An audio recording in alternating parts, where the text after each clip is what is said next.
Eric's live. You've been warned. Okay.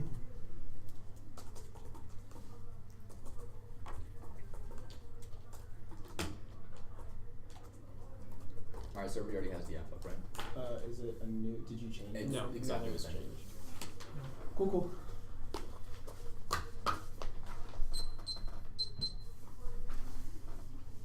Alright, everybody good? Yeah. At the Summit of the Americas, late Venezuelan President Hugo Chavez hands President Obama of the open veins of Latin America. Urban journalist Eduardo Galeano Chavez passed Obama on the shoulder and insists on shaking his hand. Obama turns to the camera and smiles for a photograph with the confusion on his face. This is not the Ron foreign policy smile from earlier in the video. Later, Obama told a reporter, I thought it was his Chavez books I was going to give him one of mine. Of all the intuitions of Chavez's cultural personality, it turns out that Obama is the real narcissist. All the social leaders and figureheads obscure the history that passed between the hands of the new president. Chavez gives Obama a gift he cannot return. Not my book, for you, equivocal tip or cat. The gift can only return the social structures of the economic balance book describes our semesters. Reading from Giuliano. The human order by Paul Van America Steve every year without making a sound. Nuclear bombs explode over communities accustomed to suffering with clenching systematic, real, and cost increasing the still possible tactic and impede the core cannot step forward. The imperialists worry fight poverty, kill a big McNaught the population exposed to the greatest obstacle of progress. Latin American McNaught calls the greatest regress to the brain support in 25% less than Latin American more hygienic in fact to kill gorillas in the mountains in the street. Very soon emissions has sterilized thousands of women in the Amazon of this least populated habitable zone on our planet. Those who deny liberation in Latin America also deny our possible rebirth and exalt the existing structures from blame system. Speaks a surrealist language in lands where empty voices do voice for the countries where capital is plentiful. Wastage as capital is not going to describe the deforming subloading the draining wealth. Those been foreign investment cost big landowners carry the agreeing forms on the obligatory to practice social justice not written under the stars. Undeveloped was not one of God's mysterious design. Sense the right man stays correct, identify itself with tranquility. Tranquility, which object continues to be unjust and hunger, to be hunger, the perpetuation of the existing orders, the perpetuation of the crime, the ghost revolution that has strangled betrayed Latin America's tortured history mercy. So it's our turn to give back the gift of poverty, misery, and ecological destruction. We shall wage war on the resolution. Just the United States wage war on Latin American countries. It's time for us to be drowned in the oil extracting the heart of this country. The line shall no longer exist. We have several parts of our argument. We believe that as good as it is to talk about Latin American economic engagement, the prerequisite to doing so is asking ourselves how we are complicitly perpetuating inequalities. As two white, middle-class males, we believe the introduction of a discussion of privilege needs to be a prerequisite for eradicating any form of governmental policies. Understanding what it means to be privileged is necessary to begin to understand oppression. Cooper 13. White folks are good access to any university education. They attempt to understand the group of people that are continually subject to the messages of white supremacy by training the damnedest to understand what it feels like to be black. The whole point of white supremacy is beyond having global monopoly, power, and domination. The white people are never supposed to feel their race. My question, how does it feel to be white? How does it feel to move through the world being accused, for instance, of shopping while black? How does it feel to know that police officers are always there to help you and rather than to surveil you? How does it feel to have the full range of your experiences represented on the big and the small screen? How does it feel to dominate race in the U.S. Congress, U.S. Supreme Court? I imagine that it feels good, safe. I'm asking the white people to recognize the goodness and aid and comfort of your own skin, an uncompromised sense of your own humanity, exactly like you're supposed to be. I'm asking you recognize that black people and brown people and native people are supposed to feel this anyway. Other than that, when you grapple with how it feels white, you must be able to close to understanding how it feels black. White people are fully ignorant. The policies are formulated to always leave out the population the most affected by the policies out of the discussion. The absolute attempt to break down this hegemonic discourse which perpetuate inequality and capitalism.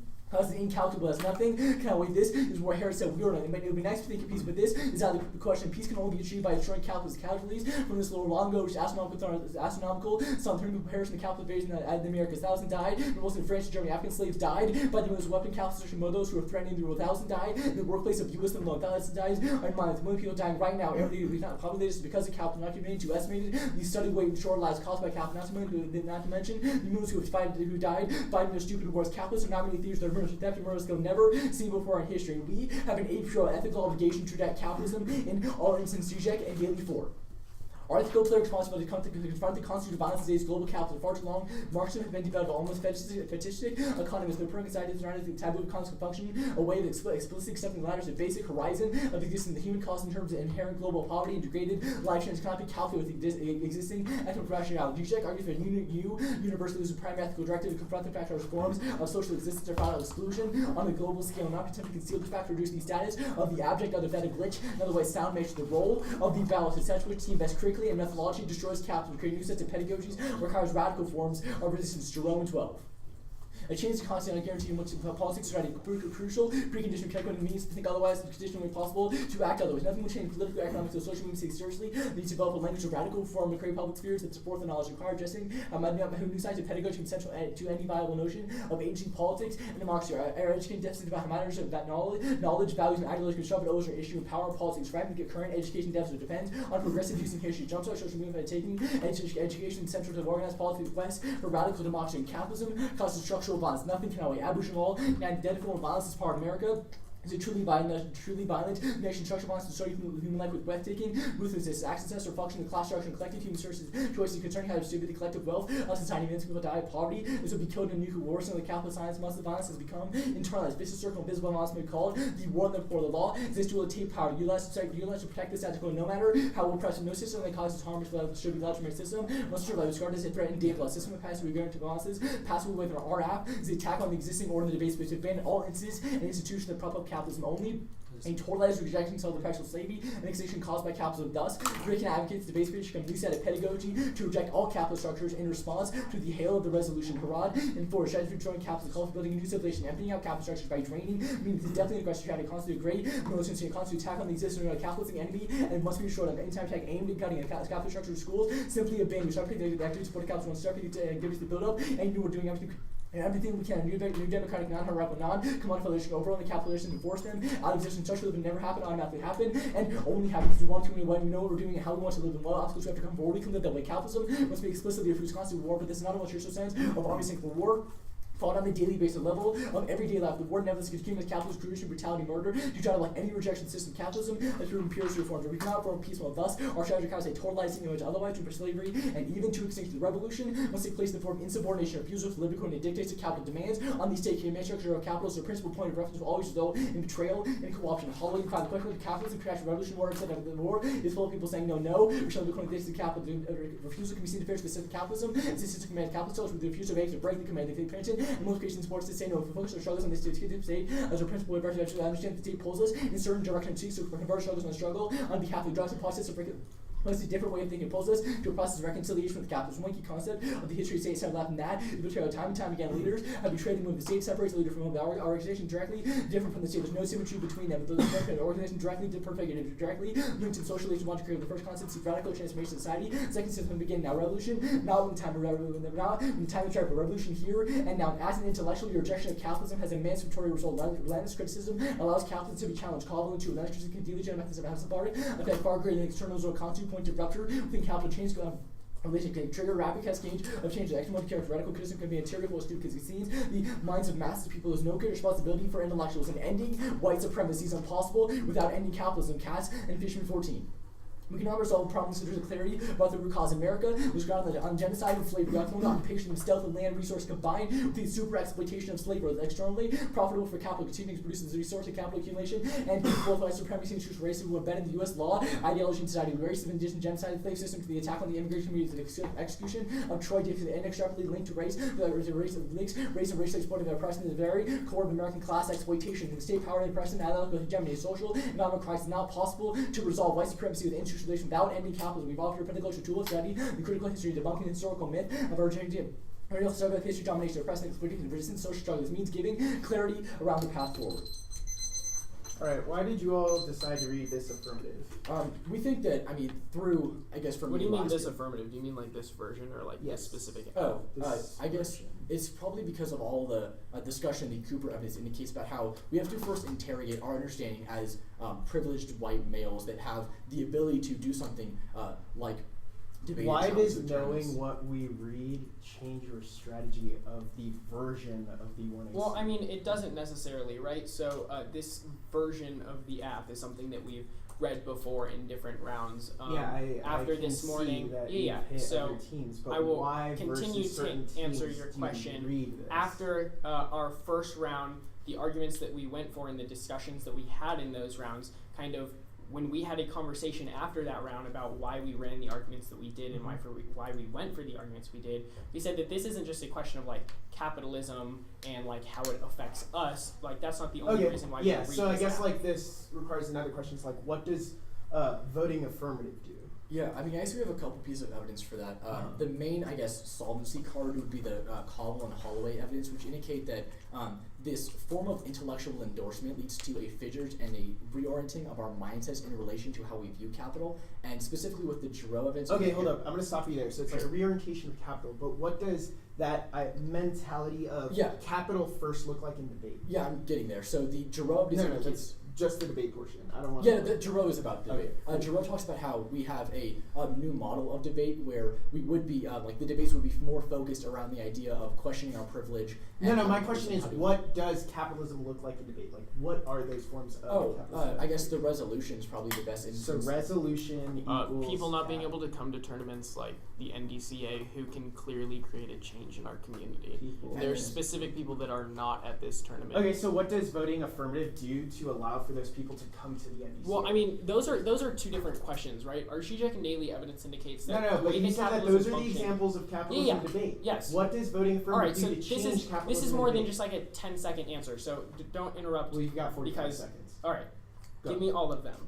So our Zizek and Daly evidence indicates that the way capitalism functions on this epistemic level is we view others as things that we can use to our advantage. They become commodities, right? It makes it to where we can never develop true relationships with them. Our argument in terms of how that affects people in the debate community would be that people are only viewed insofar as things like their success or what they are debate worth. is capitalist. What does voting affirmative do to change that mindset? This question was already answered. We have three pieces of evidence. The first is the Koval evidence, which indicates that intellectual rejections of capitalism can have emancipatory results in creating fissures in the system. Why is voting necessary for an intellectual rejection? Yeah, that's the Giroux evidence. It indicates that by endorsing this, the judge as an intellectual is also endorsing this idea of having a new site of pedagogy where we can determine what successful alternatives would look like. Awesome. 45 seconds was enough. It was perfect.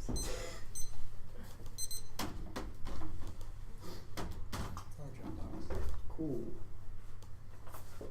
My problem is that I have a flowing problem, so I don't know. That can be fixed. Yeah, yeah. Is that capitalist, like flowing? Yeah. Okay. Oh, definitely. So, can I just watch you all during the one and see? Yeah, come here. Sit next to me. Okay. Come on. Okay. That'll be. Let's talk about community building. All right. Can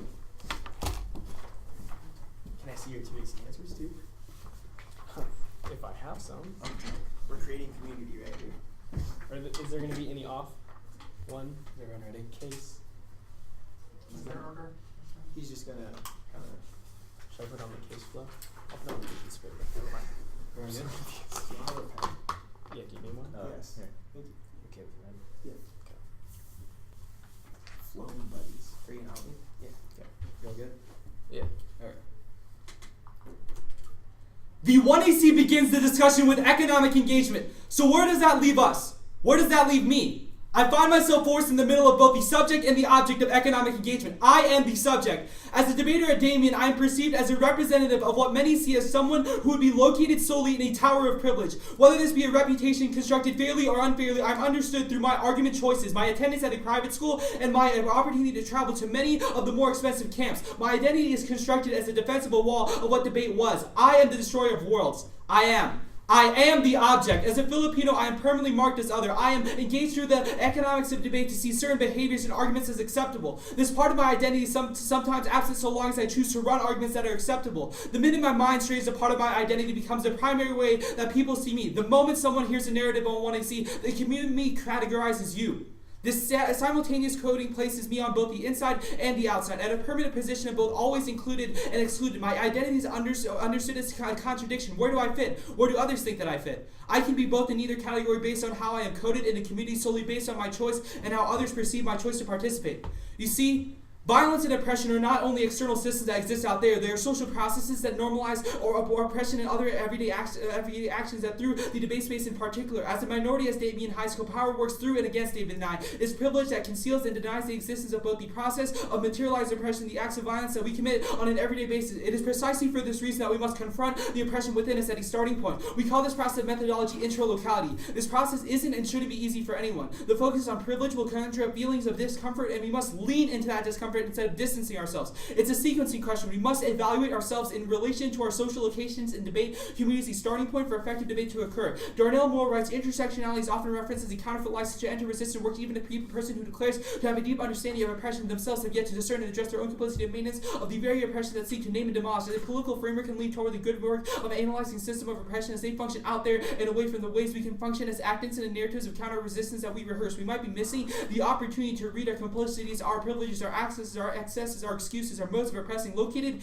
in here as they occupy each of us. Many focus on the external dimensions of oppression and results manifest in the lives of the marginalized, but might our times be asking to consider our own stuff that might instigate such oppressions? What if we extended intersectionality by invoking intralocality, social location, speaks to one's context, highlights one's standpoints. Intralocality is concerned with the social location that foreground our knowing and experiencing of our world and our relationship to the systems and people within our world. Intralocality is a call to theorize the self in relation to power and privilege, powerlessness and subjugation. It requires the locating the I in the intersection. While it could be argued such work is highly individualistic, it is at the very level of self in relation to community where communal transformation is made possible. In these times of radical and spontaneous insurgencies, we should reflect on our need to occupy sides of privilege in our own lives, even as we occupy other sides of domination. Work must be done at the level of self and community. We cannot rally around progression yet be complicit in the very homotransphobias, racism, sexism, ableism that terrorize the lives of so many others. If a more loving and just communities to be imagined and advanced, we need to start at a different location than we might have expected. Self. You see, the 1EC was a performative double turn. They simultaneously disavow the responsibility to protect and the violence that it causes while replicating the same logic through the deployment of their preemption to race teams. It is designed specifically to preemptively protect the methodology and epistemology of the 1EC. However, the same violence they try to repeat it is replicated in forms of the 1EC. For example, they talk about things in the 1EC that we won't do, things that we're not even going to do. We haven't even given a speech yet. This is the preemptive responsibility to protect what they are talking about. The way in which it does violence is the way that there's white supremacy arguments assume a white body is universal, as if learning methods are neutral, as if everyone has and will learn everything the same way and has the capability to do so, as if everything is equally accessible. The truth be told is that the preemption to our recognizing privilege arguments has a retention problem, because the fact that not everyone engages the state engages in questions of policy in the same way. It inevitably means that people are left out. This violence is an independent reason to vote negative. And our impact operates at the level of scholarly accountability. They are so busy staring out the window, they ignore the violence being done in the mirror. We must hold these individuals to the works that they speak, the actions that they advocate. Failure to do so recreates an unethical racist ideology and proves that all the truth claims should be disregarded. Patricia Collins explains that I'm trying to change the idea of seeing emotion and intellect as distinct. Personal expressiveness heals dichotomous rift separate. It's impossible to filter out the strictly linguistic, cognitive, abstract meaning from the social-cultural, psycho-emotive meaning. The ethic of caring may be part of women's experience. Two-fist training, the epistemological orientation characterized knowing, the epistemology of separation based on impersonal procedure for establishing truth, and an epistemology of the connection which truth emerges through care, abstract and unemotional notions,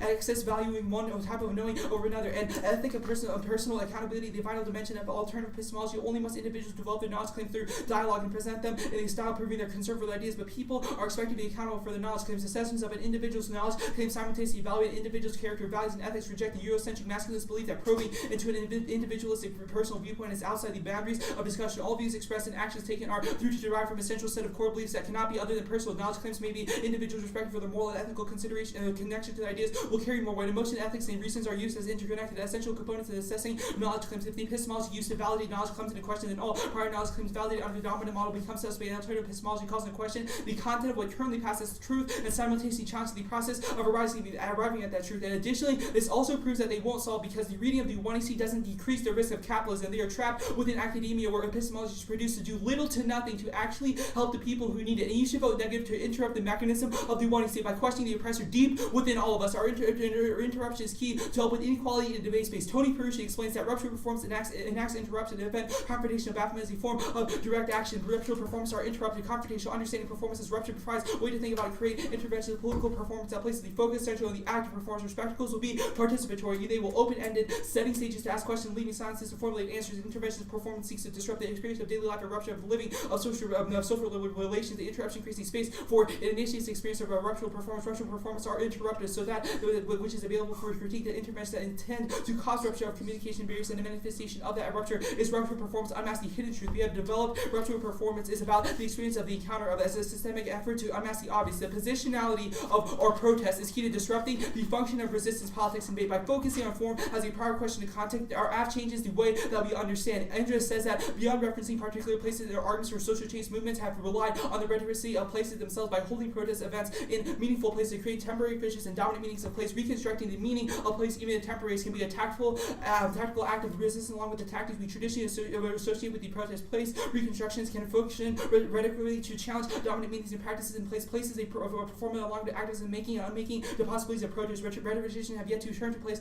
as a way to examine protest. Such an examination can serve as a unique heuristic. Traditional research in social movements focus on the action of protest through the world. Our discussion of place in protest shifts attention to how embodied rhetorics of protest are already situated in particular places. Studying how words and bodies interact with place allows us to see social movements of rhetoric from a new perspective. The concept of place in protest offers a critical lens with which to ask questions relevant to a more comprehensive analysis of how place functions along with our other rhetorical performances. Social movements discourse place-based arguments discursively invoke images or memories of place to support arguments such as summoning and melting of the Arctic as a reason to stop global warming. Makes it salient. The dominant place meanings are sometimes linked to systems of power that discourage protest. Protesters build on pre-existing meaning of this place to help make their point. Holding a protest event in state capitals so that protesters can direct their message to the symbol of government. Protest can temporarily reconstruct the meaning and challenge the dominant meaning of their particular place. These temporary reconstructions of places create short-term fissures and dominant meanings of places productive ways. Repeated reconstruction over time can result in new place meanings. And overemphasis on competitive elements of the debate destroy the potential for portable skills. Only a framing that prioritizes pedagogy spills over. Lano says that competition will reduce determined participation. They're not equivalent. Discussion about the form and function of debate show uncritical acceptance that the tournament is programmed. The tournament-centric model consumes all time and energy from consideration of alternative models to engage students in argumentation. Tournament participation equates to study of debate and competition. This has a result of allowing audiences to simply toss. Why is this a reason to reject the 1AC or the affirmative team? There are a lot of reasons. Would you like me to get I guess more in general terms about the what's the name for it? Intralocality, specifically for that justification. Are you asking like what intralocality is? No, like why intralocality is a reason to reject the 1AC? Okay, so the thesis of intralocality is a way where we can focus where we understand ourselves and understand the institutions that we are in, i.e. the local, in order to resolve what is going on. Hold on. This last piece of evidence that you read is about why things like these discussions in competitive spaces are necessarily bad because they lead to uncritical acceptances in these tournaments. Why did y'all stand up in the 1NC and read this argument? The piece of Lano evidence is talking about how when we focus on the competitive nature of debate, alone. which is what it's like a competitive sole nature of focus debate on alone. winning. Why So it's like an argument to like you change your 1AC to win the debate as a strategic reason. How do you determine that we change it to win this debate? Because not you to told have us. You told us that you were number changing two is that the 1AC. title No, of the what? document That's of the not my- 1AC is "This is war-race," categorizing us as a race team, right? Wait, That's no, the or identity a race, argument that we are a either race version of the app. It seems like a lot of these are arbitrary distinctions that No, weren't they're not discussions arbitrary prior to the distinctions. round. The fact that you think Why we didn't just you win ask nine us forms about of this? Why arguments. didn't you ask us why it was titled race? Why do you assume that you are the race team? Why can't this be We our asked you in the 1AC race cross-text app? why you read these arguments. Yes, not why it was titled race. Why are you reading this in the 1NC? Why Why didn't you would ask we- to have a discussion rather than continue this debate? There are a Are lot you of asking coaches. like why the ballot is critical? No, I'm asking why you stood up in the 1NC when there are a lot of coaches that aren't judging this round that could probably be part of this conversation to make it more Yeah, that was productive. last what do you night, mean? right? Where no students were Yes, there. I'm asking why can't we go continue that discussion with them? That's what we think. This that is the continuation It's of like the we don't think discussion. that there's an endpoint to this discussion, rather that the ballot is the idea that that discussion should continue. Right? The ballot is that as the negative, we have introduced a productive method that the judge ought to validate through the ballot because it fulfills our role ballot that I we guess set. on the idea of it being a productive method, your Endress card talks about protesting events that create temporary fissures. Why is that not the same as the 1AC, making us then a valuable form too? Because we are a fissure in how we view the debate community, of how we are talking about it. It's an example of a ruptural performance because when we create an atmosphere of confusion, since we go to Damien and like we went to that was part of my narrative where we talked about where we went to different camps of how we go to a private school, and there's a certain expectation that people hold that we should subscribe Is this to. like a reason Like this why rupture. you win because you're Damien and you read this? No, you didn't let me finish. Our argument is that when we create that confusion, people question, why are we reading this argument? Why are they doing this? When we create that rupture, it allows for different forms of debate, or different forms of how debate is meaningful to us. Yeah. Are we doing 8 or 10? Cool.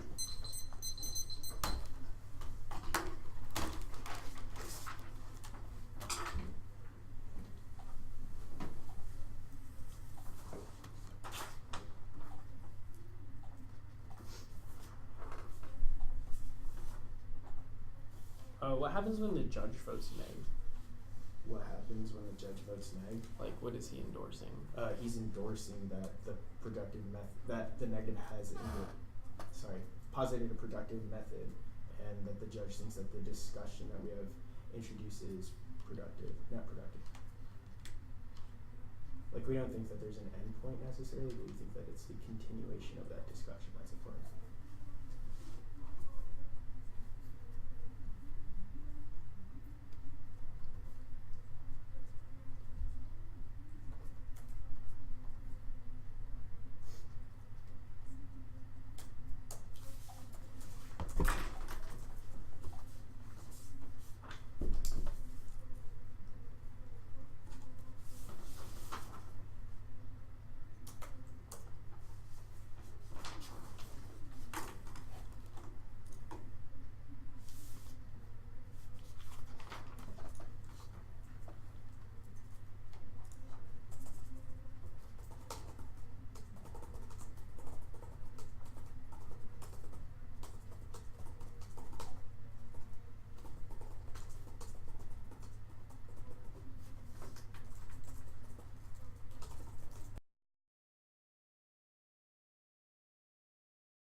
on here?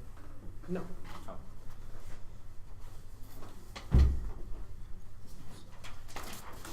Whoops.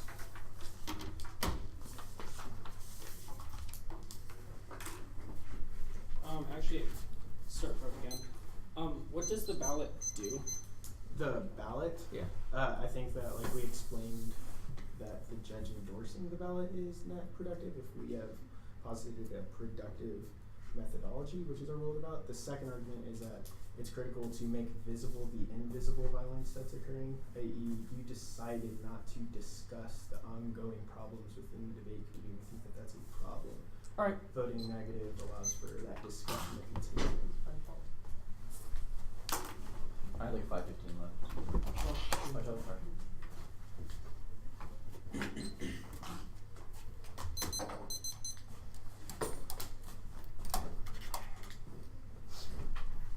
Psychos? Yeah. What is that? Is that like your school mascot?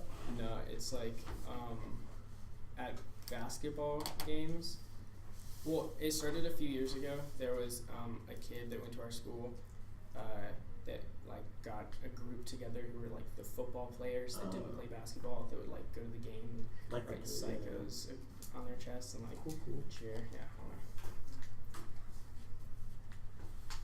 Hold on. Did you flow the 1 and C separately? No. Alright. From slides are done. Sweet. Awesome.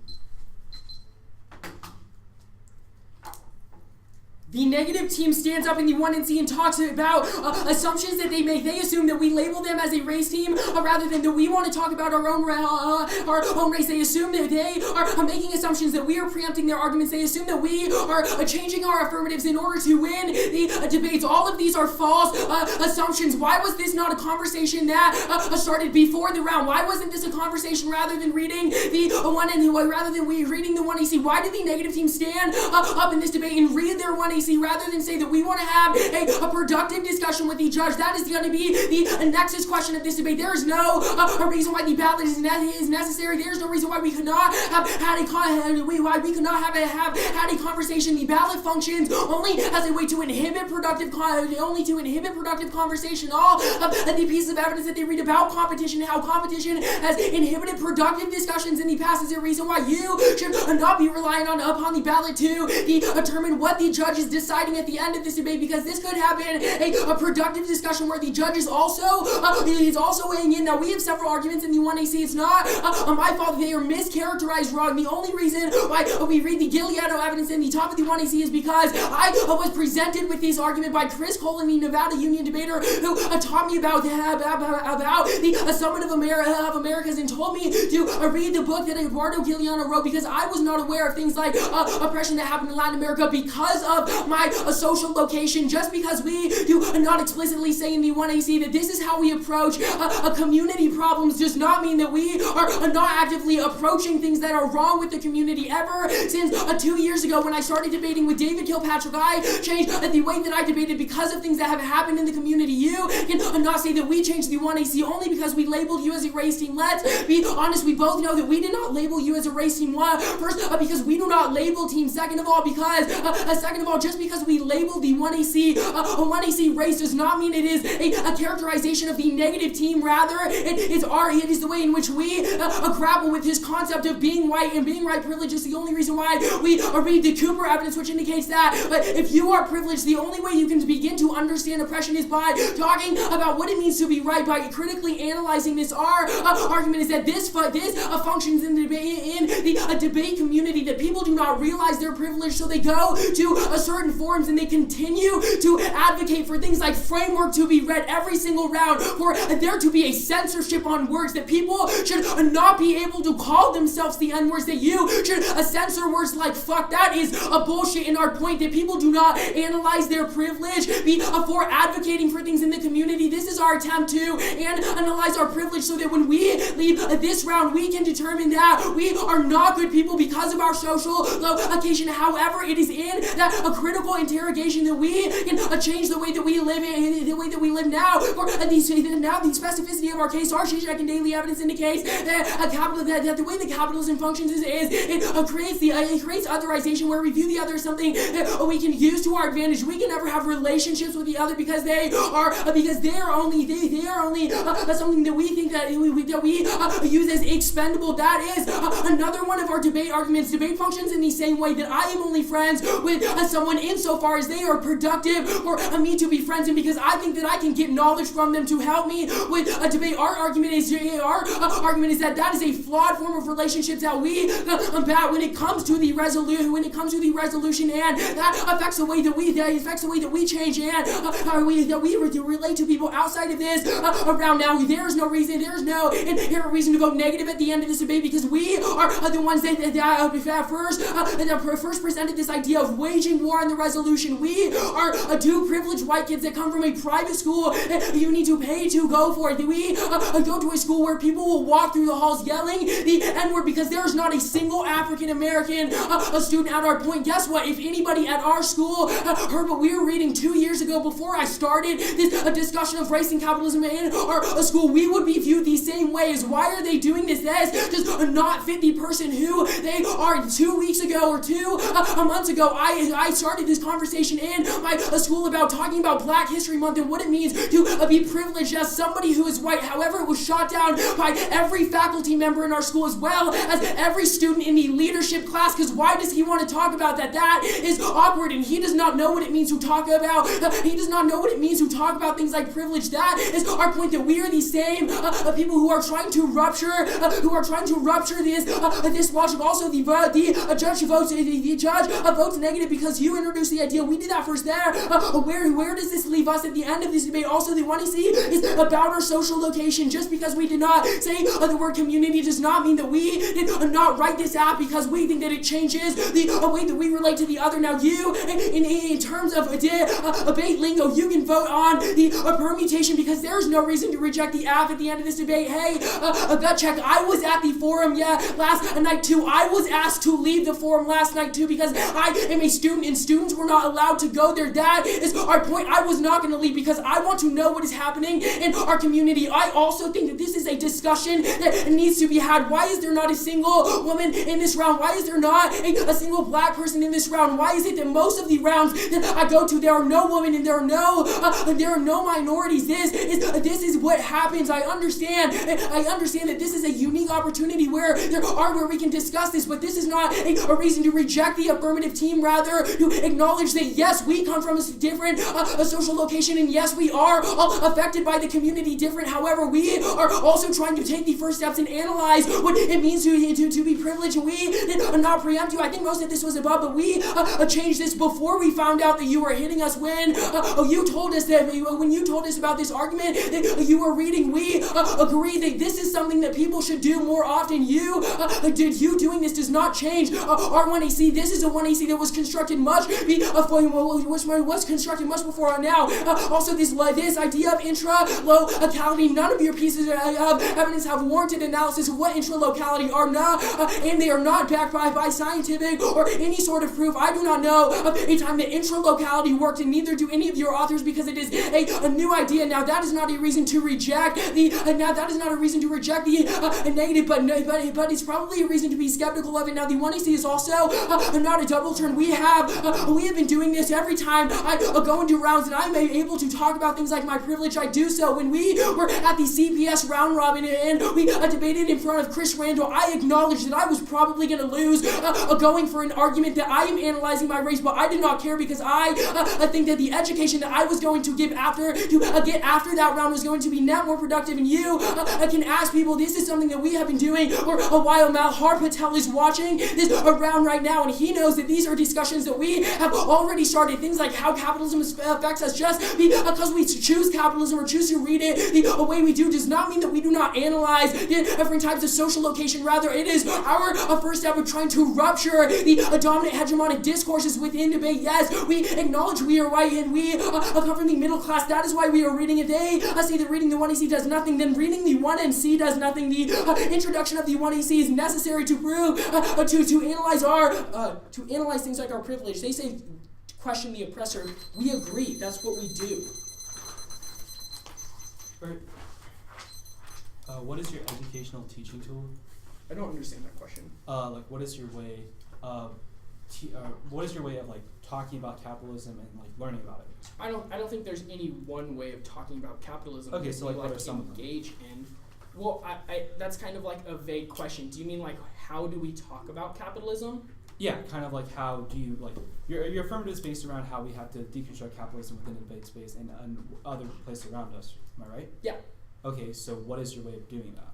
Yeah, all right. So I guess we have several arguments. One of them is that it seems like in debate, at least with this resolution, without questioning why economic engagement was good, teams started researching economic engagement good and like regurgitating these affirmatives without first questioning why they do that.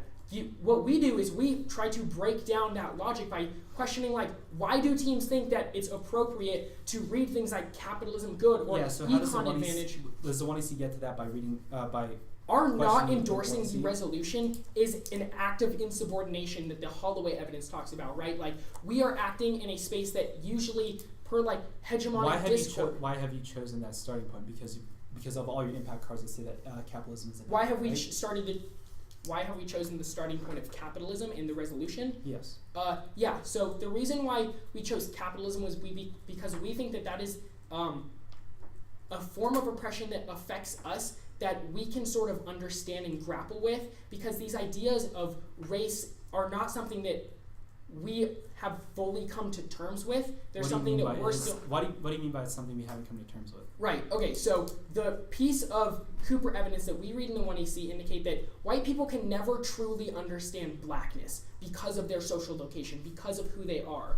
Adam and I can never truly understand blackness, but we can talk about what it means to be white. Capitalism, on the other hand, is something that affects us and is something that we believe we can talk about, but not only being knowledgeable about, but also having experienced oppression via capitalism, because I do not experience oppression via like anti-blackness in the United States. Okay, so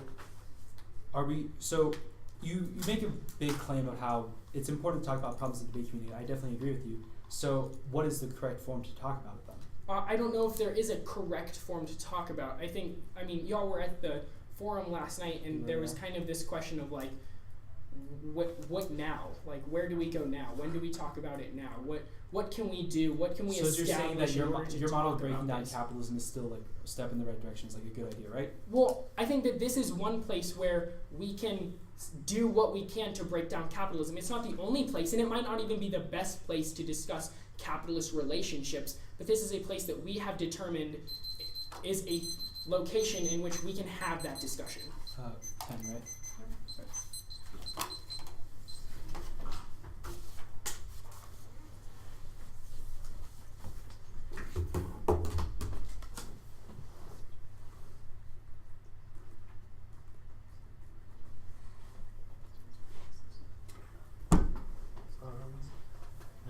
There's a second part to it. Hold on.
Yeah.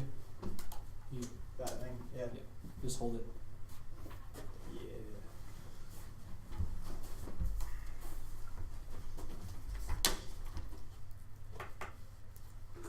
Right.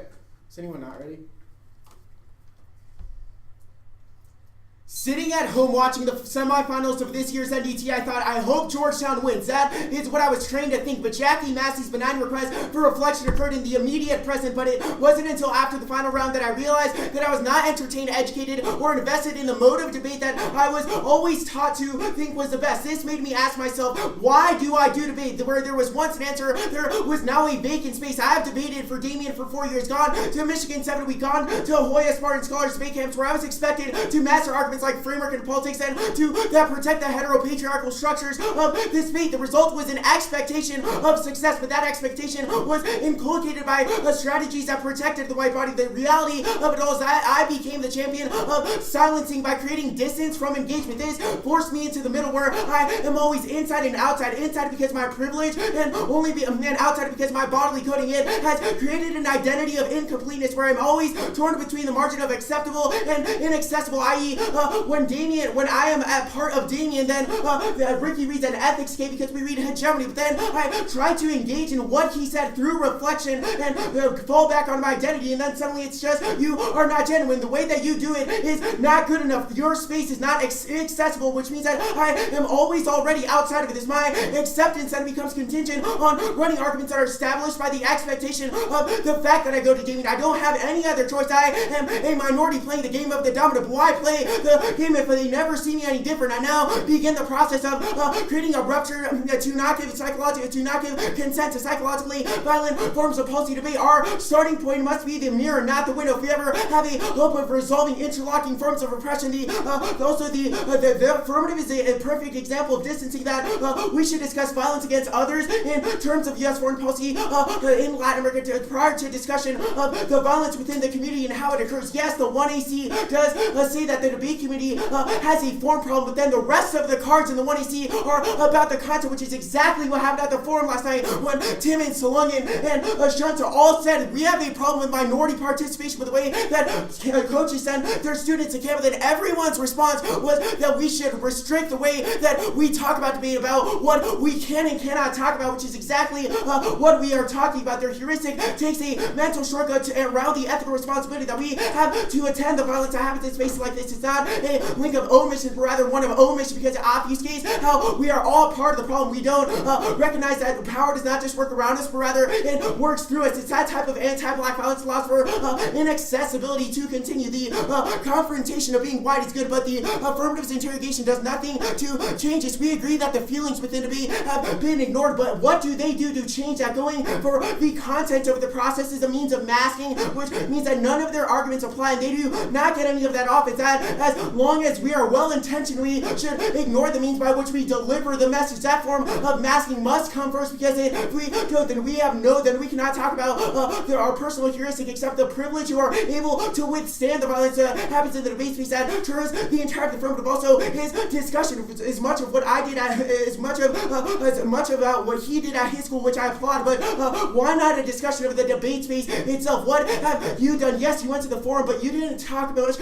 I agree that we were not really supposed to be there, but why wasn't your partner there? Why didn't you tell him that he should be there? Why not tell him that the debate space is actually something that's important? How do you expect to be ethical out there and in the ways that we engage policies, yet you can't be ethical in here and ask your own partner to show up at a forum? They also don't do what their Herod evidence says, which is to stop participating in activities that prop up capitalism. It's true that debate is a capitalist thing, then they should not participate in not their intellectual recalibration does not do anything. At worst, this means that it takes out solvency. Also, discussions of policies or action in Latin America trade off with discussions of within the social location, which comes first. They have not read anything about standpoint not coming first, which is inevitable. You should not force non-normative bodies to discuss something that they don't feel comfortable with, or that they feel excludes them from that space. The violence in this room is real. People are trying to have forums in the college sphere, but the first high school forum that occurred was at the NDCA LGBT? Why did it occur at a college tournament, not at a high school tournament? Why was there no students at the forum last night? That is pretty embarrassing as students, which is why we think this debate round is critical to inform the students that there is a problem, and it's not just the coach's problem, but also our problem. Few people actually recognize how fragile minority participation in this space is. The reality is that the roof is on fire, and the 1AC is in a collective disillusion. That content discussion actually solves the way that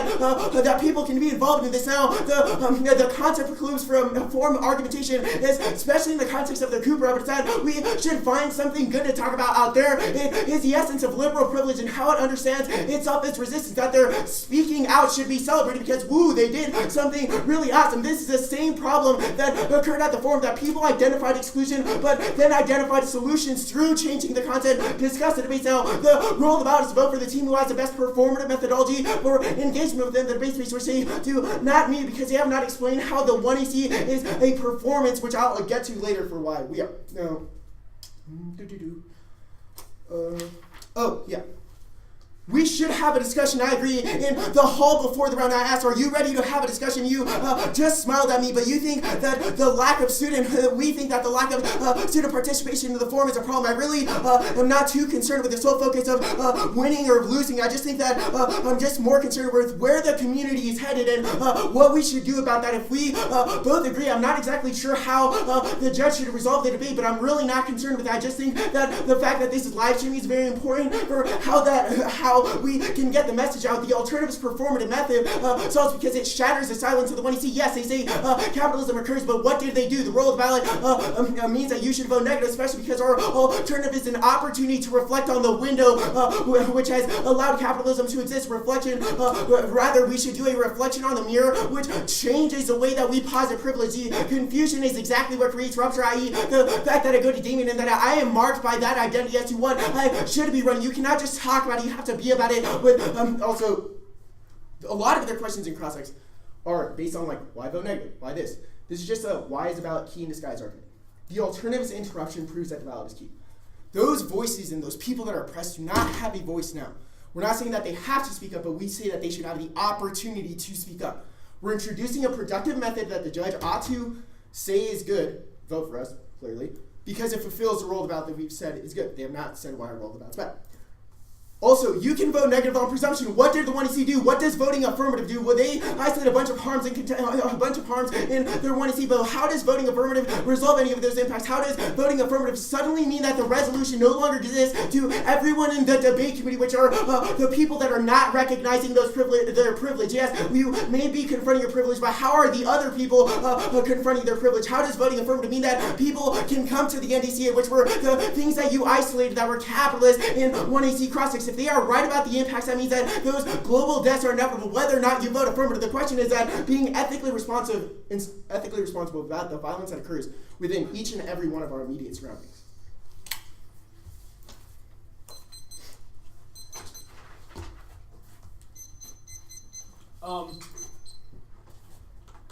What are the ideas that you were introducing that allow for marginalized bodies to feel more comfortable in the debate space? So there's like the three tactics, I guess. Yeah, so there's three things, I think. One is that the performative rupture of using the personal as a means of testing theory and truth claims. So Patricia Collins' evidence is really good on this. So it says there's two ways that we can evaluate truth claims. One is we take the author at their word, just read the content, take it face value. Number two is you read the content, but you also do research on the author. Why did that author come to the conclusions that they did, right? It allows for those personal experiences to provide warrants for the claims that those marginalized bodies feel that they cannot make now, right? So it gives the example, the Patricia Collins evidence gives the example of she has a black feminism class. Well, I guess that's not necessarily my question, but since you said those two things, those are both things that the AF does. So I don't understand this characterization of like the shift in the 1AC to content. The 1AC's build-up, if you read all the cards in the 1AC, they're about the content of debate, the content of capitalism. The only card that you read about the form of debate is that Herod card, which says we must not participate in activities that prop up capitalism. That's not true, but I also yes, it don't is. It's a line from the card. No. we read several pieces of evidence that are all about things like relationships and new sites of pedagogy. I don't understand why content. and this question. Content. Why is this a question that cannot? We also think that be form answered should through? precede content. This is exactly what happened at the forum. Timmons, Tulungan, and Chantal all were like, minority participation is a problem. Women in debate, problem. And then everyone responded to those questions with, maybe we should just not allow those debaters to say the N-word. I know we should what happened in the silence forum. them. I was there. Yeah. That's not a response. That's to the no. way The argument is that you are doing exactly what happened at the forum. No, where the characterization in the 2NC is that we are a method of breaking down this hegemonic discourse because you go to Damien and are reading arguments that Damien usually doesn't. Our argument is that yes, we say that that's a method of confusion that allows us to challenge our I don't privilege. understand how the 1AC is also not a method of confusion when half of the 2AC was like, yes, we are two privileged white kids who also go to a private school and are doing things that would rupture our traditional beliefs. Two arguments. One is that I don't really understand what, or I guess like I really don't understand what your question is, because you were just like, we said the 2AC, we interrupt our privilege. I don't really know what to respond. I don't understand how this is unique to the negative, I guess. Right? Like we both agree that things like there's discussion problems in should, debate. and Yeah. these discussions Yeah, should be I totally had. agree. We approach it, it seems like in the same way just because I don't understand the distinction that you're making. So I don't understand where this leaves us. The distinction of what? The distinction between like content. Content versus forum? Yeah. Well, we think that forum supersedes content. How is this? All right. The construction of the 1AC, right? The explanation that I gave. Here.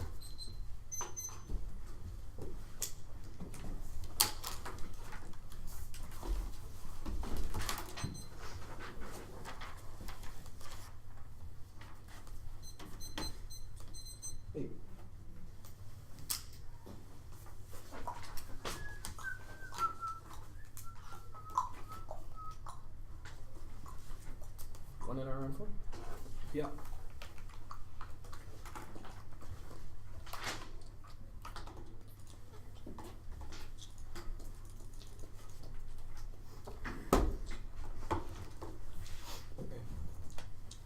Everyone good?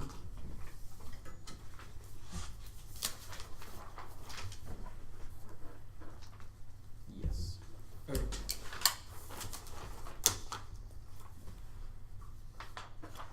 The arguments in the 2AC are reactionary. They change the focus of what their affirmative means from one of capitalism to one of engaging with the debate community based off the arguments that we made in the 1AC. This is simply isn't just a responsive tool to answer arguments, but rather it is a way that they try to the way that they disrupt the forms. Another extension of the form is also the permutation example of colonialism at work. They make a conscious decision to do something to not receive the backlash and to not receive the backlash you mask over by making it look prettier. Not this time. The performance corrupts the content. The way they go about debate is bad and recreates heteropatriarchal white power structures. Accountability through the ballot is key. That's caused in the permutation is a footnote and purely reactionary. The 1AC and 1AC are distinct starting points. You must first recognize your complicity with a system of white supremacy both outside and inside these spaces of dodge production. You cannot permute starting points. They've started from point A. We start from point B. Impossible to start at two different places. Severance is a voting issue because this is a manifestation of privilege where they get to cherry pick what parts of the offend, hold them accountable. Enough is enough. Even if they win, our methodologies aren't mutually exclusive. They can't prove that the permutation resolves the links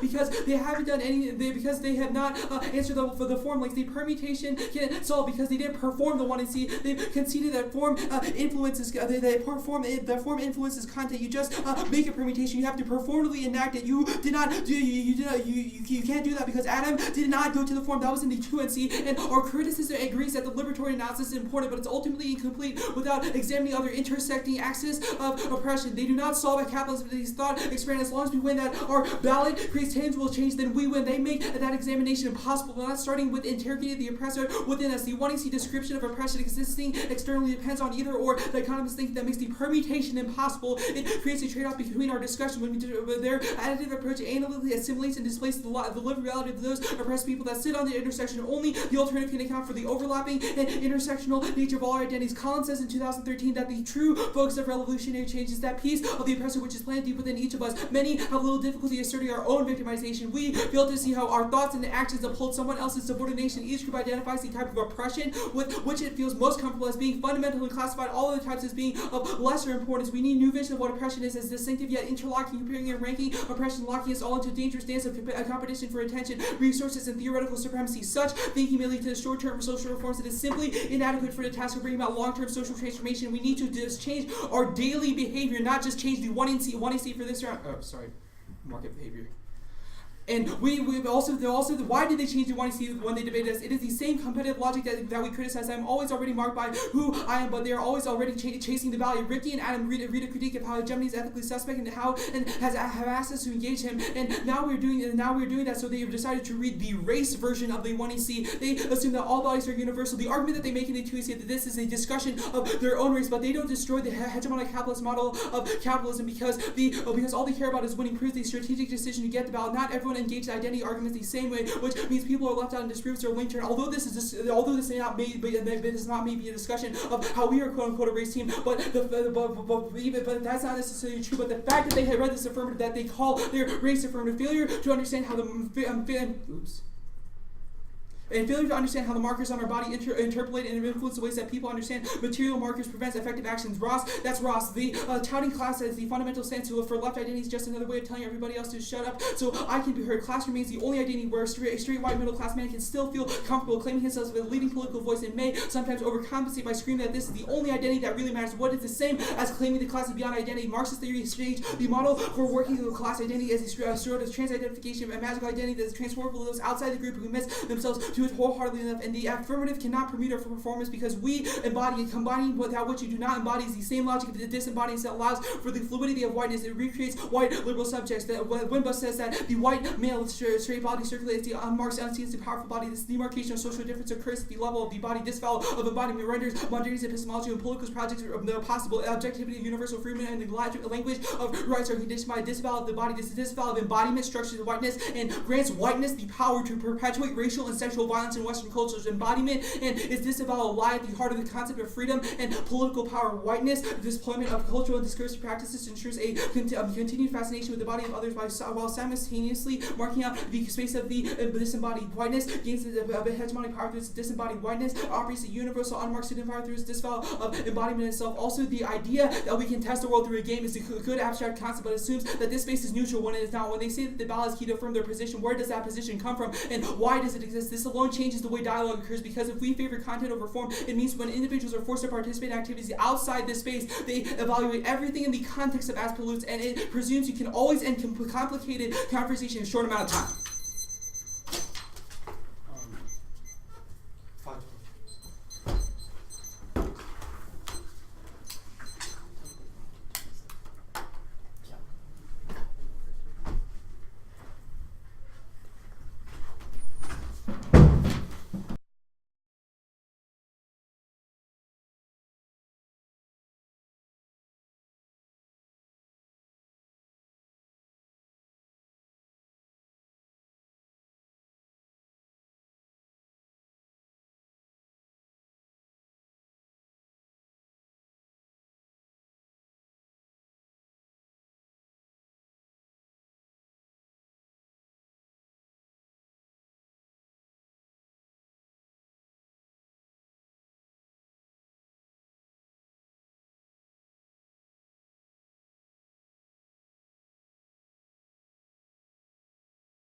38.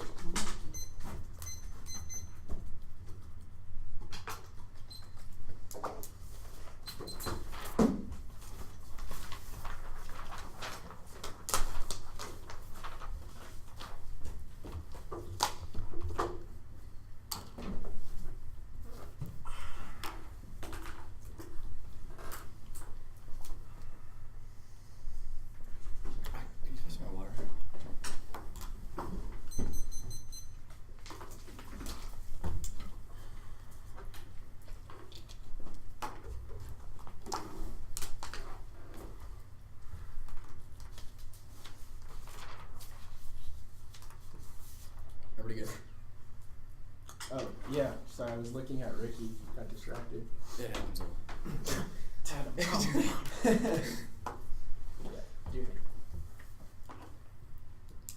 They're getting too wrapped up in the question of identity. We face this the entire block just ad hominem attacks against us, which means they get no productive method of debate. So I'll go through my issue too. I started as a novice last year. I'm only a sophomore this year, but debate was allowing me to show me issues like capitalism, which I could engage in. Now, we never have had these discussions or have this form of education unless I was able to engage in debate because it led to a competitive form where I had an incentive to go and learn about these issues to where I can now engage in myself. This led to a mindset issue, which is probably an empirical example why the app is a good idea. You can vote after a read because they have no reason why the debate is specifically bad, just a reason why another form is good. So they probably reject it for the ballot because that ties them to the idea of debating, which probably negates their own methods to double turn on the side of the negative. Which is why you should not endorse them. And they reach the same tons of content. It's like, it's pretty fucking gay. You have there tons of content on the permutation debate because that's where they feel like they should do, and they conceded all the songs. Here's the reason why debate is necessarily good. The Cobble and Holloway indicates that our form of debate leads to an intellectual endorsement of our methodology. Can that leads to that mindset shift that leads to breaking down the system. They concede that Jerome indicates that these forms of critical discussions are necessarily beneficial to finding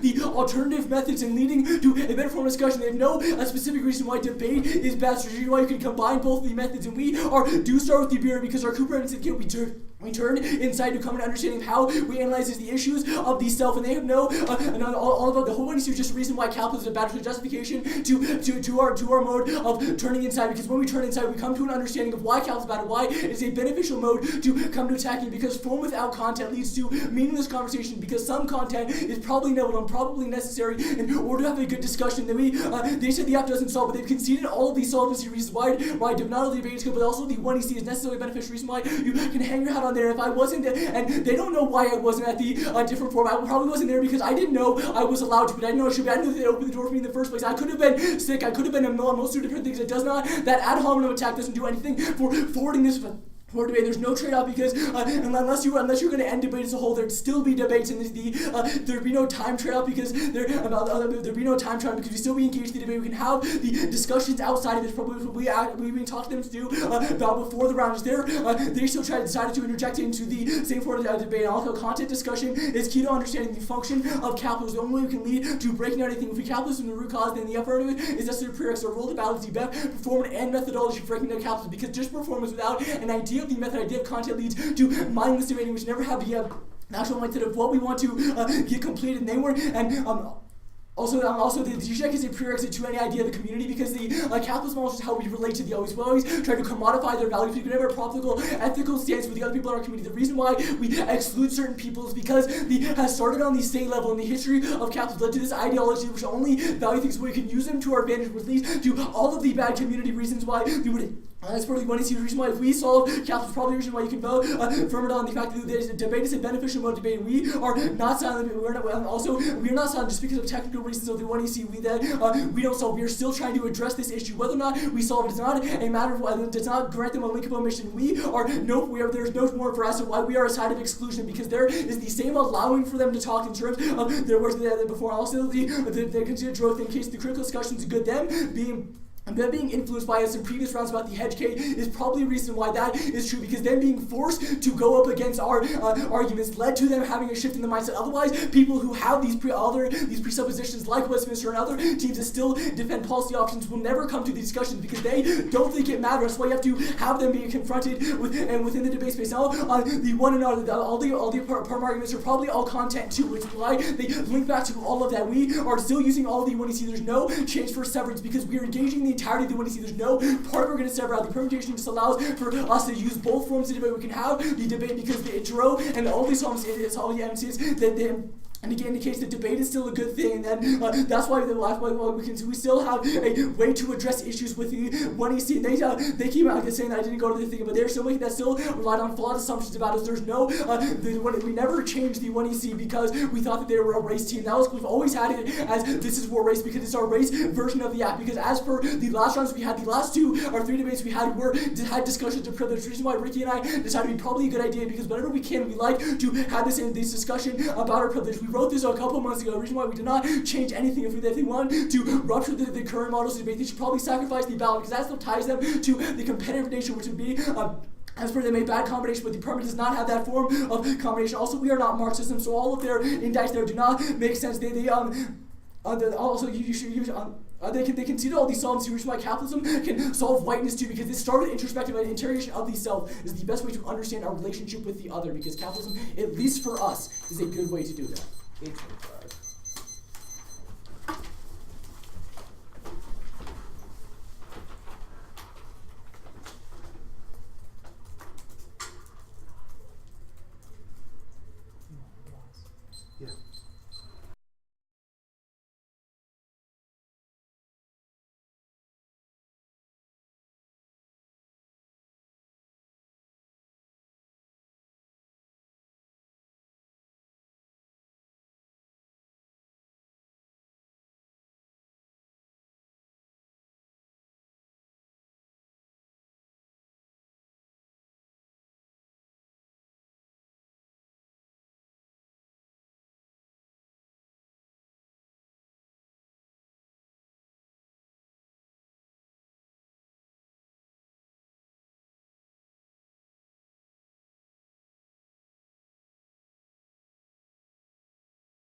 Okay, is anyone not ready?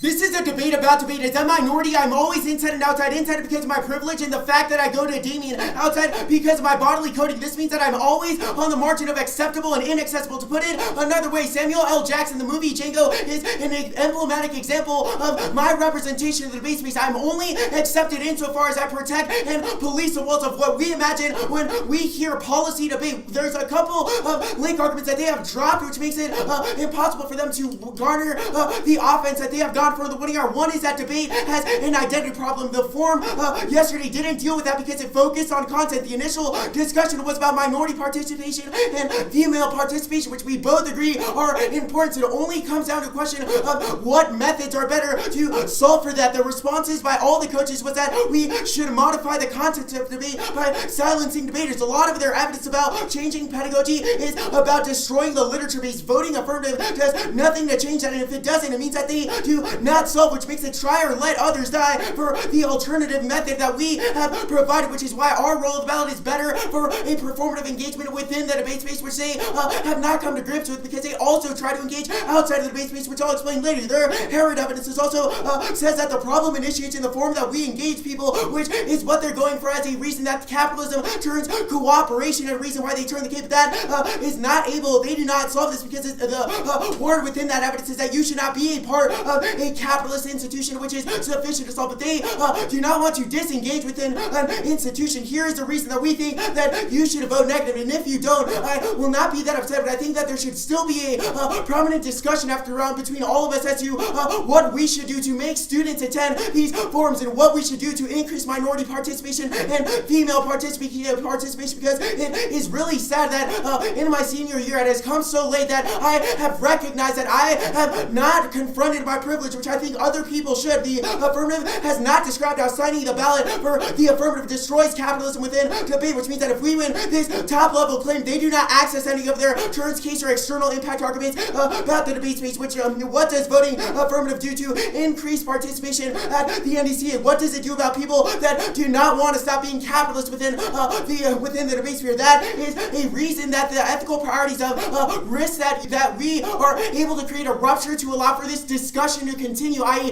no endpoint is critical. That is sufficient to solve through our performative rupture, which is why you'll vote negative. Our performative rupture leads to a rupture of debate, i.e. the confusion, because people associate us as privileged people coming from Damien, and our identity gets resolved or gets washed away because of the fact that we are only identified as people that go to Damien, which means that I lose my identity and accessibility into the community. They also only read one card of the one you see about Latin America. Everything else is about contact. This is a masking link that they have not answered. If the problem is a form that we engage in debate space, why talk about the content? This is the demonstration of how they do not break the binds of the topic, and is a reason why why it magnifies their solvency for the alternative, because they cannot break the resolution. Also, we do not say that content is better, that debate is bad, but that a sole focus on that when you have said that the problem is somewhere else is bad. St. Vincent has clearly won the debate about the content, but we need to reframe knowledge production. Our performance goes beyond who won and lost. Our alternative focus on the mirror rather than the window, where we reflect on our privilege as a starting point. The 1AC may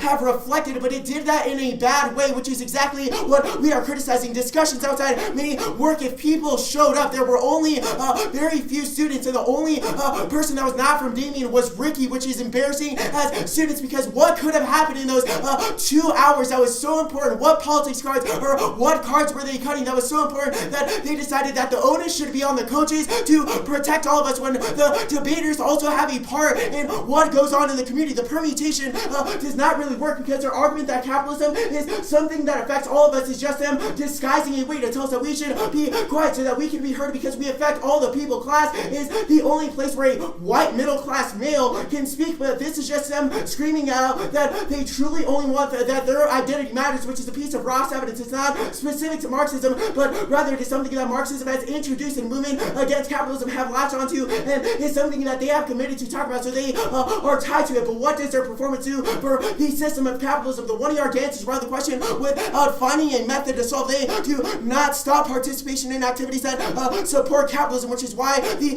form arguments come first. And if we win any of the form links, means that you cannot vote on the permutation because it would skew the method of the alternative.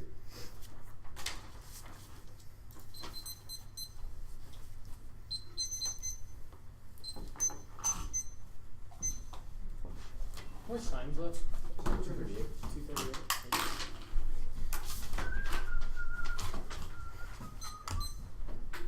Ian.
I don't know if it's on this, but I'm about to check.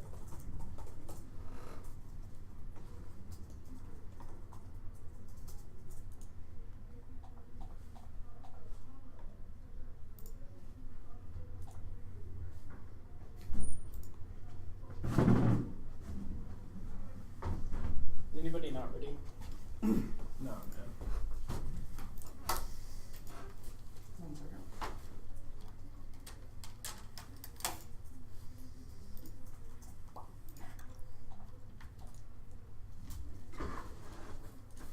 we're sitting at the tournament hotel. Sorry, I didn't see your chat. I talked to you earlier. Yeah, you told me. Did we really talk about? I know that we talked. I didn't know that we talked about. Because hotels. remember when I was like, oh, we should talk when I get back. Where are you staying? The tournament hotel. Really? I know that I was like, yo, we should talk, but we should. All right, that's on me. Yeah, we'll hang out. Yeah. Are we good? When I walk down the street, I see black people as different. I see cops, and I understand that they are there to protect me. When I am in a store, I am never afraid that I am going to be followed because of the color of my skin. I am white. I am privileged. I am a middle-class male coming out of the 2NR. If there's one thing that you can be sure of, it is that we agree on that there on the majority of the issues, that there are things in the debate community that are bad. You need to be able to look me in the eye at the end of this debate and tell me that you that not only with it of what their form is, but also that their form resolves the issues. The affirmative pause is the question in the 1DC of what does it mean to be privileged? How does our privilege affect others? This is a question that has yet to be responded by the negative team. You can also say that the forum did not get me anywhere because of the content that happened last night. The real reasons why it did not go anywhere is because people who are privileged would not analyze their privilege. They would not come to the realization that yes, the reason why they think that certain words should be censored is because it makes them feel uncomfortable. It's the same reason why the coach of Carrollton viewed Timmons as someone who is hostile, or made the comment of maybe you are just going to view this as something as hostile. Yes. Why do you view that as a problem? Why is this stuff happening? It's not because we are too focused on content. It's because people in the debate community are not analyzing their privilege, and they, as the Zizek evidence indicates, go through the community with flawed relationships that do not view other people as equal to them. This is also why they keep saying that this is why you vote negative. No, the last piece of evidence that you read in the 1NC indicates that you cannot be focused on this idea of competition and winning ballots, because that is what leads to this idea that we are too focused on content. You are doing the same thing. You link to all of your arguments, and we are the same form of rupturing that you speak of. I am viewed as a white male that would not go around saying that capitalism is bad for my school. However, I do it anyways. Also on this question of content, the only reason why I've been able to analyze my privilege is because I have had access to these content, which is a reason why this idea of the permutation of how we can both talk about content and form is something that you can vote on at the end of this debate, because absent content, the forms will not be productive. Last night is a very good example of how a forum was not productive because they have not had the ability to come to terms with their privilege. Also, the masculine doesn't make sense when we're all talking about these same issues. The question that you need to ask yourself at the end of this debate is why do you need to tie your ballot to your beliefs? Why is the negative so focused on saying there is a role of the ballot rather questioning you as a community member? Our argument is that we should all analyze our privilege, something that the negative has done in the 1NC, something that the judge should do at the end of this debate, and something that we have done in the 1AC. There's no reason why you need to tie your ballot to their form of alternative, which I do not even think is a coherent alternative coming out of the 2NC. Also, why did the negative stand up rather than asking us to have a conversation in the hallways? I smiled and said, yes, I was surprised, because these two debaters are not ones that I would expect to have this conversation with me. I am glad that there is a change, but this is not a reason why you should independently vote a negative, because Adam and I have gone through the same change that they have, and the negative's response to us changing the order has produced a conversation was calling us out. This is disconcerting. When we try to have a productive conversation and change parts of our affirmative, they call us out. Why are productive conversations always evolving into this question of no, you are too focused on the content, no, you are too focused on the form? Our argument is that this idea of a permutation means that we are always going to have different starting points, but you should not tell us that our content is bad, because our content is how we view our social location, which is necessary for examining our privilege. Also, you cannot make the decision at the end of this debate in terms of who is ahead on the flow, because that would be focusing on debate competition rather than analyzing your own complicity. Adam and I could have read Hedgehoff, or only read Framework, but we don't, because we think I'm talking about capitalism and Latin America uniquely affects us. Also, don't rate them any offense on this question of form versus content only. If we are only focused on form, then we would never have the opportunity to engage in. You have not sufficiently proved that you are working in the debate space and not good only. Often that it is bad, reject a call for the ballot. Lastly, there is no doubt that this question of how to resolve this, that the negative presented this problematic night. The reason why there's not an answer at the end of the forum last night is because this is not a 2-hour discussion. This is a gut check. You can not sign your ballot for the negative team at the end of this debate because there is no endpoint to the question that they have posited, which means the only logical ballot in this round can go affirmative because they say this is a conversation that starts now but does not end. Do not cast your ballot for this to end. Also, the Harad says that we can reject Harshan's and Cap. That's what we do. You do not know what we have done or what we are focused on. You cannot tell me how to analyze my privilege.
close with the fact that I thought this was a really good debate.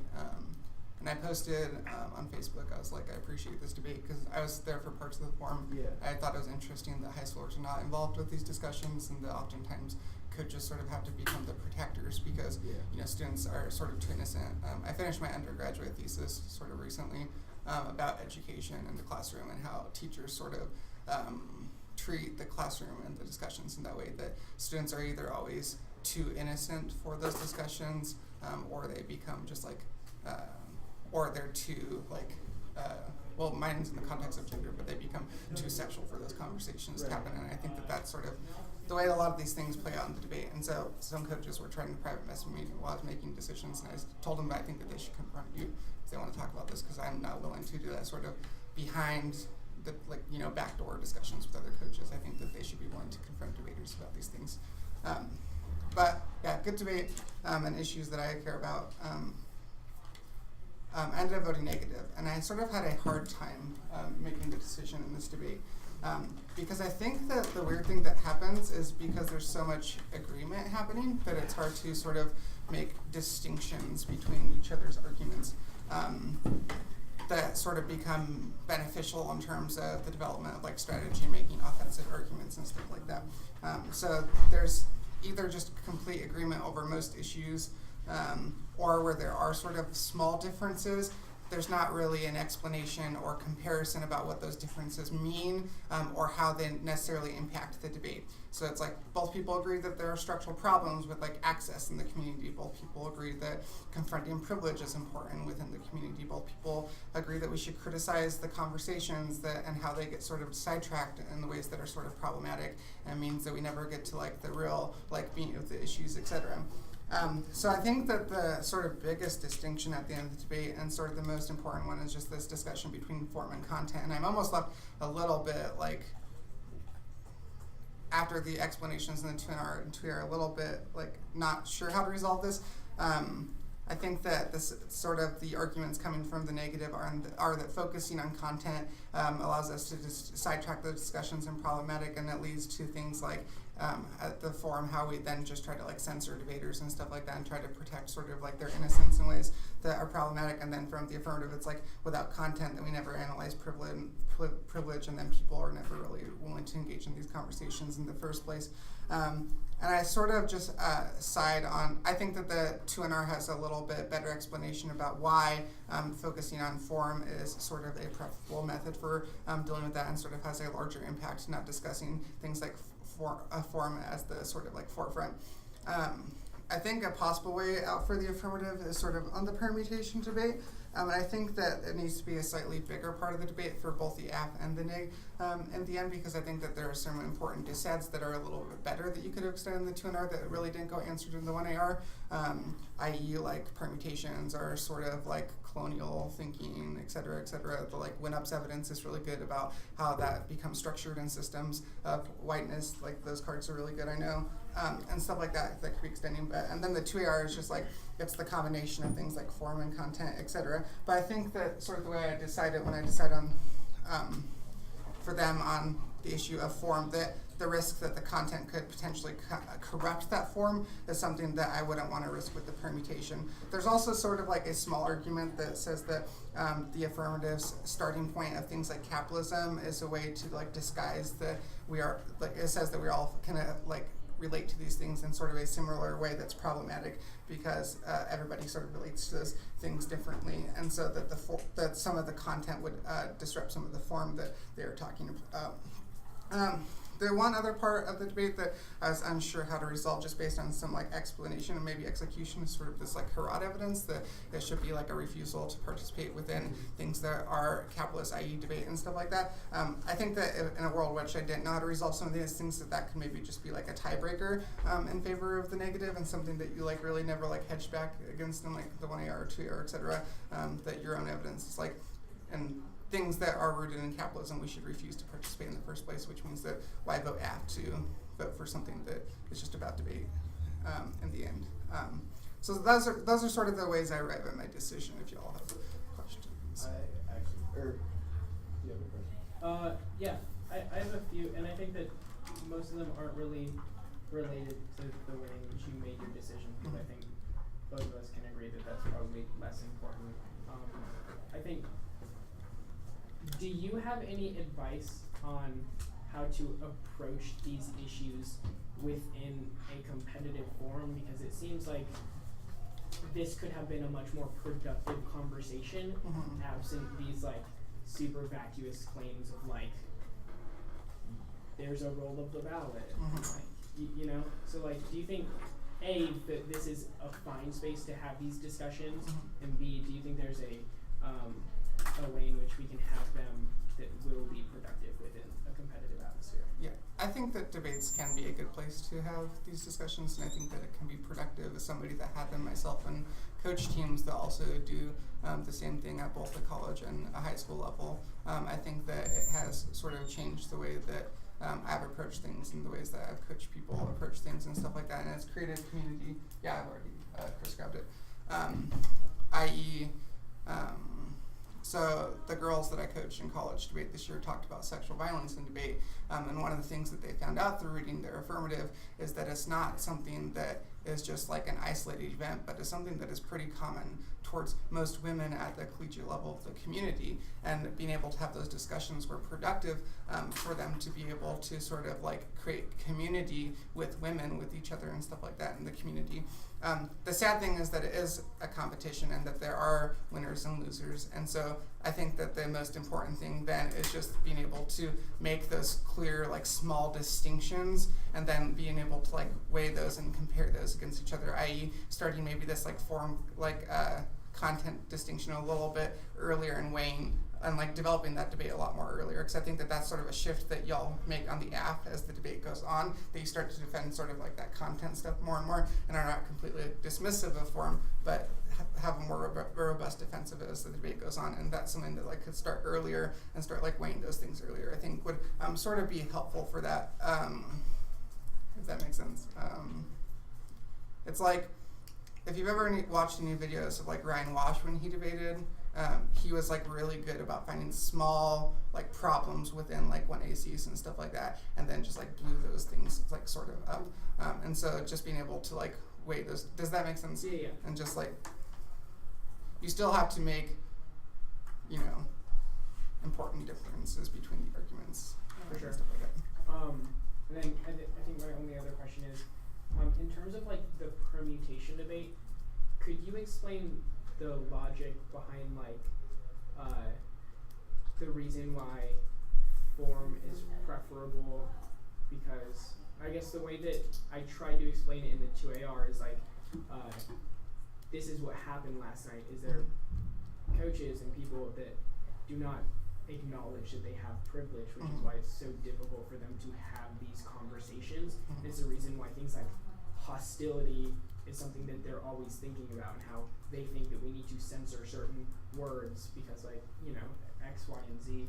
I guess the argument that I was trying to make is if they never come to terms with their privilege, then these forms will never be productive. How is that resolved, I guess, by like form over content? So that part was sort of like hard to resolve, I guess, because I think that both teams might be like, you know, winning a little bit like on their own side of the debate. That's like I said, that, you know, those privilege arguments, and then that sort of like sidetracks the discussion. And I think that when I cite sort of on the idea of form like earlier in like the decision, that the ability for that to like having content as like also a major part of that has the ability to potentially then sidetrack that in ways that are problematic, that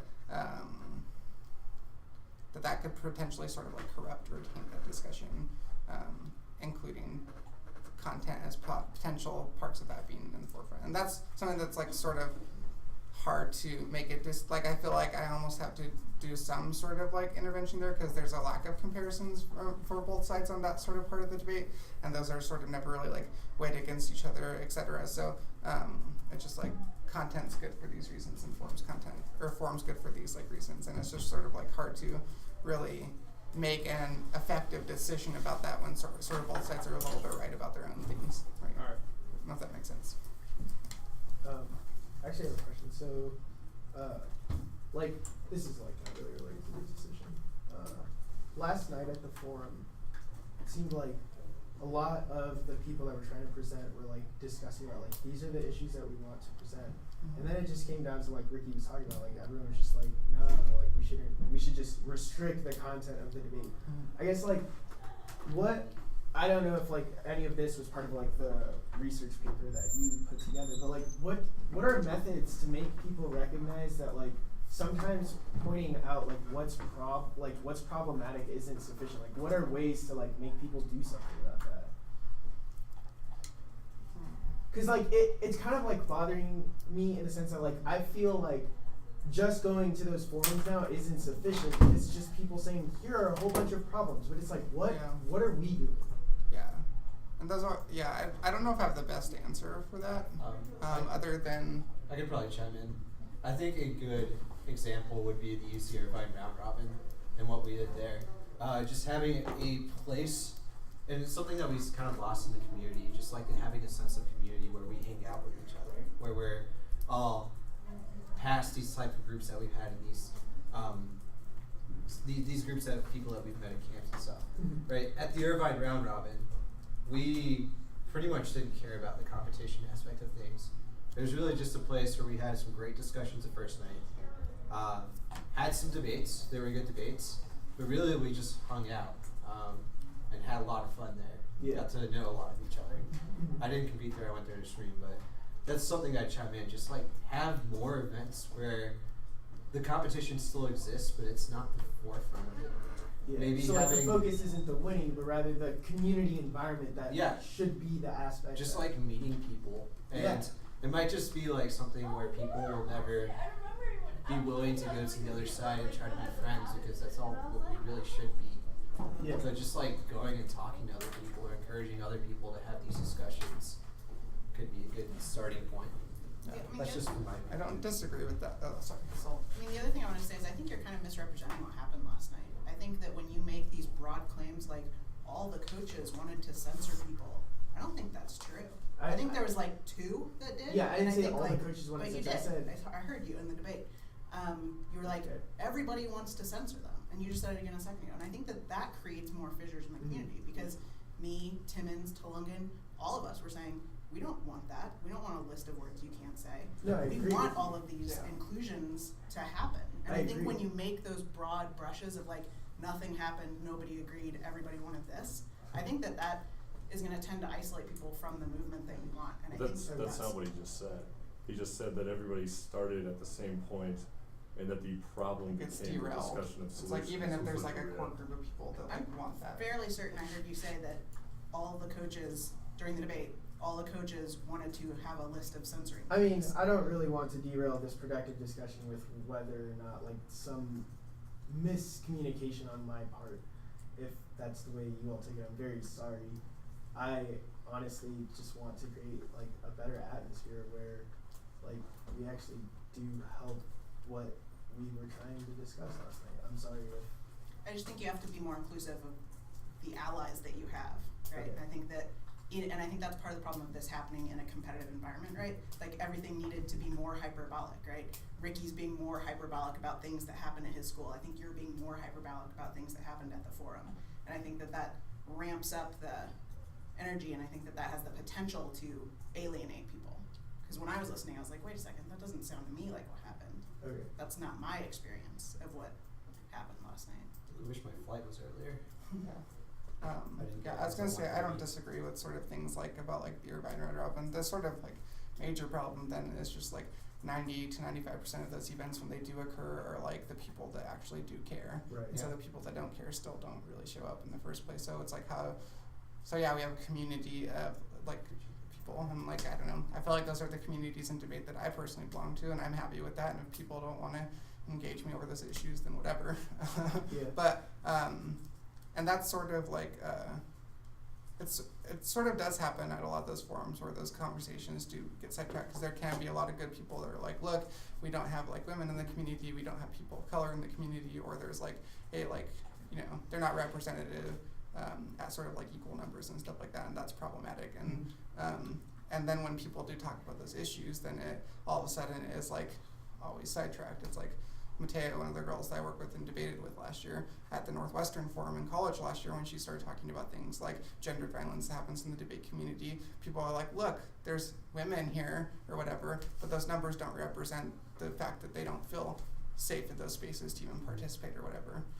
Or when like people that experience things like gender violence and have to face things like their attackers in debate rounds or judges and things like that. And that the community itself cannot always be safe for all people. And I think that a lot of people talking about race in debate are making the same arguments, that there is like an uncomfortability that people of color always have to face when they come into these spaces, and the pure numbers cannot sort of represent those things. And so I don't know if I have the best way to understand like how to resolve that, other than continuing having conversations, but they do oftentimes get sidetracked with other like content.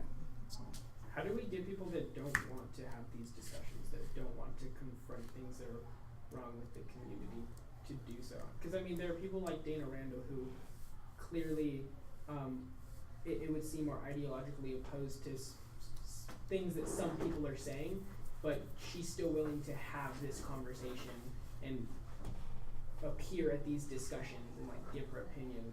How do we get people that not only disagree but also do not want to confront these issues to do so? I think a lot of those people will end up disappearing at some point, because if they don't care about really fixing the activity as a whole, they're probably not a certain group that will want to stick around. I don't know. There could be just like hold them responsible for not being present or not wanting to even think about it, which is, I guess, what's happens in some of these debates and how some of these arguments play out. If they start losing a bunch of ballots, they might be bound to listen.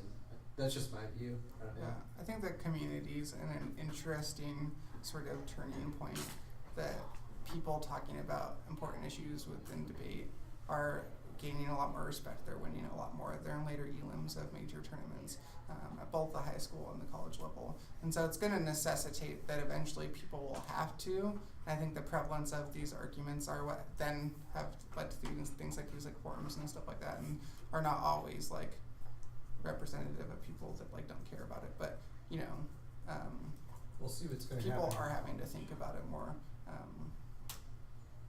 I think in college we're going to see some drastic change maybe this year. Yeah, like when my team debated Northwestern MV round 1 at the NDT, Northwestern didn't read up line text. They decided to change the way that they were debating against those teams and stuff like that. They just had sort of a KF about ending Islamophobic detention policies. And so, and there was a debate where Georgetown AM didn't read framework against rectors. There were still some like content things that happened that, you know, sort of made rectors mad, at least in my observation of the debate. But people, I think, are in some ways changing their strategies because they have to in order to win debates. So, and that's because people are persistent about talking about these arguments.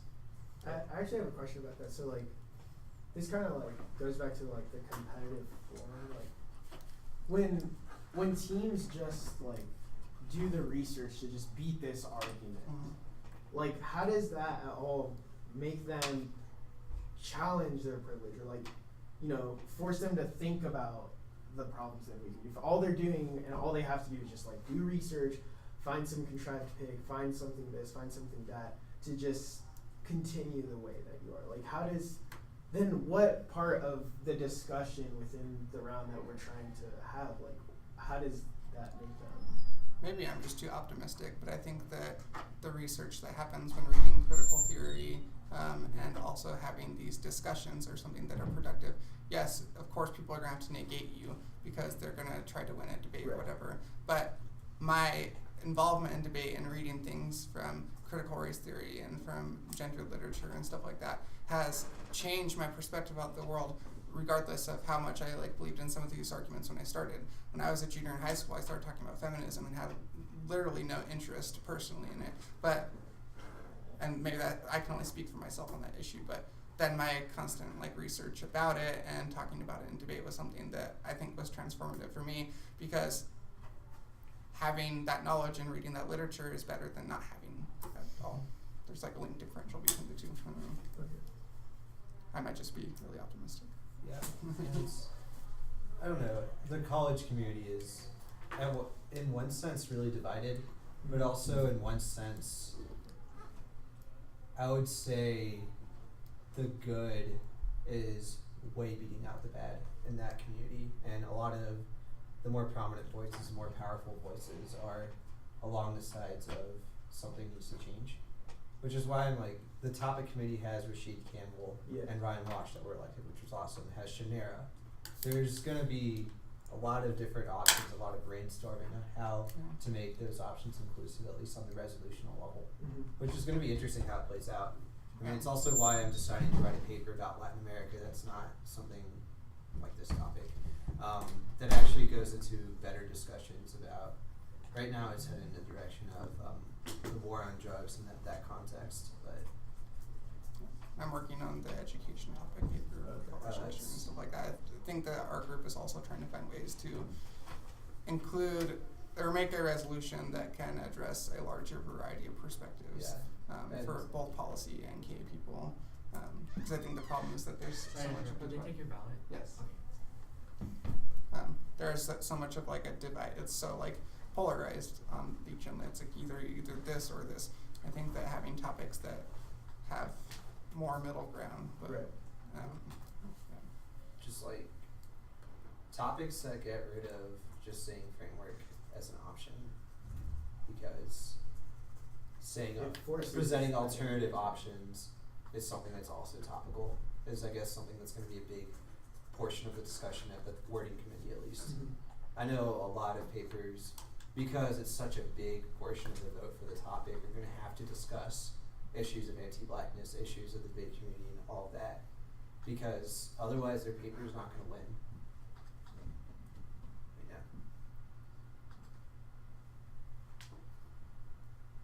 Thank you very much for your input.